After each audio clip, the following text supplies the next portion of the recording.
ছাত্র সমাজের ডাকা নবান্ন অভিযানকে কেন্দ্র করে ধুন্ধুমার পরিস্থিতি এবং পুলিশে অত্যাচারের অভিযোগ তুলে 12 ঘন্টার জন্য বন্ধ ডাকে বিজেপির বন্ধ। এই বিজেপির ডাকা বন্ধকে সফল করতে কার্যত দেখা যায় কোমর বেঁধে পথে নামেন বিজেপির কর্মী সমর্থকেরা। কলকাতা শহর জুড়ে সর্বত্র কিন্তু দেখা যাচ্ছে রাস্তায় নেমে পড়েছেন বিজেপি কর্মী সমর্থকেরা। বন্ধকে সফল করতে কোথাও দোকানপাট বন্ধ করে দেওয়ার চেষ্টা করছেন তারা, কোথাও দলীয় পতাকা নিয়ে স্লোগান তুলছেন ভারত মাতা কি জয়। কলকাতার রাজপথ শুধু নয়, অলিতে গলিতেও কিন্তু একই দৃশ্য। পাশাপাশি জেলা থেকে শুরু করে মহানগরীর সর্বত্র কিন্তু একই ধরনের দৃশ্য। এই মুহূর্তে আপনারা কলকাতা থেকে যে দৃশ্য দেখছেন, দেখুন পুলিশ কিন্তু আটক করে নিয়ে যাচ্ছে বিজেপির কর্মী সমর্থক যারা বন্ধের জন্য, বন্ধকে সফল করার জন্য পথে নেমেছিলেন।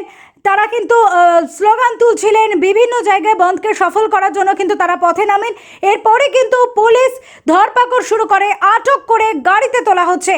মহিলাদেরকেও কিন্তু আটক করে গাড়িতে তোলা হচ্ছে। দেখুন সেই চিত্র সরাসরি কলকাতা থেকে এসডি নিউজ মিডিয়ার পর্দায়।